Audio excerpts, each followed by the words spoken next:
আসসালামু আলাইকুম দর্শক, জীবন ও প্রকৃতি জাহিদ পেজ থেকে সবাইকে স্বাগত জানাচ্ছি। আমি মোহাম্মদ জাহিদ হাসান। আশা করি আপনারা সবাই ভালো আছেন। দেখতে পাচ্ছেন বর্তমান এই ধানের পরিস্থিতি, এগুলো আপনাদেরকে আমি জানাইছিলাম, এগুলো ভিডিও আপনাদেরকে দেখাচ্ছি ইতিপূর্বে। এই জমিগুলো লাগানো হয়েছে, দেখতে পাচ্ছেন ধান অলরেডি বেরিয়ে পড়েছে এবং ধানের চেহারা যদি আপনাদেরকে একটু দেখাই কাছ থেকে, একদম সুন্দর হয়ে উঠেছে, সারের অ্যাকশনটা লেগে গেছে। দর্শক এইদিকে দেখতে পাচ্ছেন এগুলোতে সরিষা ছিল বিদায় এখনও লাগানো হয়নি ধান, তবে ইনশাল্লাহ আশা করছি 2-1 দিনের মধ্যে ধান লাগিয়ে ফেলব। দর্শক যারা আমাদের পেজের পুরাতন দর্শক তারা জানেন এই পেজটি মূলত একটি গ্রামীণ জীবন ও প্রকৃতি নিয়ে কাজ করে থাকে।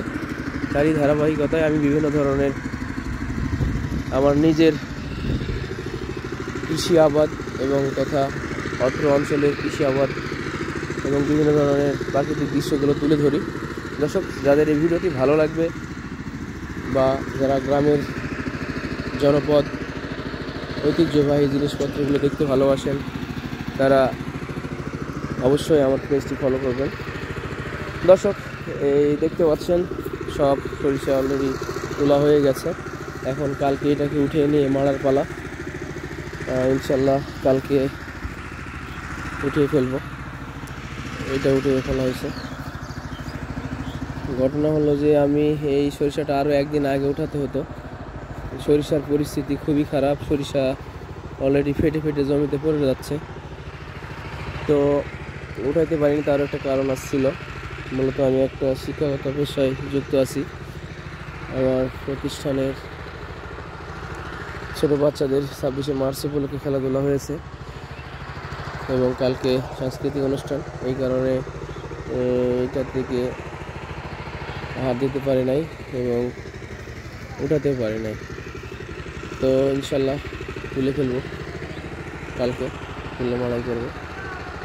দেখা যাক ফলন কেমন হয়। ফলন আশা করি ভালো হবে, কারণ আমি এর অন্যান্য জমি যেই সরিষাগুলো ছিল এগুলো উঠাইছি এবং সেগুলোকে মাড়াই করছি। ইনশাল্লাহ ভালো একটা ফলন হয়েছে। অ্যাভারেজ বিঘা প্রতি 5 মণ হারে সরিষা ফলছে। তো দর্শক যারা এতক্ষণ ভিডিওটি দেখছিলেন তাদের অসংখ্য ধন্যবাদ। সূর্য দেখতে পাচ্ছেন গোধূলি লগ্নে। আমাদের জনপদ গ্রামীণ জনপদ, আসলে চারিদিকে শুধু সৌন্দর্যের ছড়াছড়ি। আপনাদেরকে যদি একটু দেখাই, দেখতে পাচ্ছেন সবাই এই সাইডে সরিষা উঠাচ্ছে, আর এই হলো আমাদের গ্রামীণ সড়ক। এই সড়কে কত নীতি লুকিয়ে আছে। তো দর্শক আজকের ভিডিও পর্যন্ত, সবাই ভালো থাকুন, সুস্থ থাকুন, আল্লাহ হাফেজ।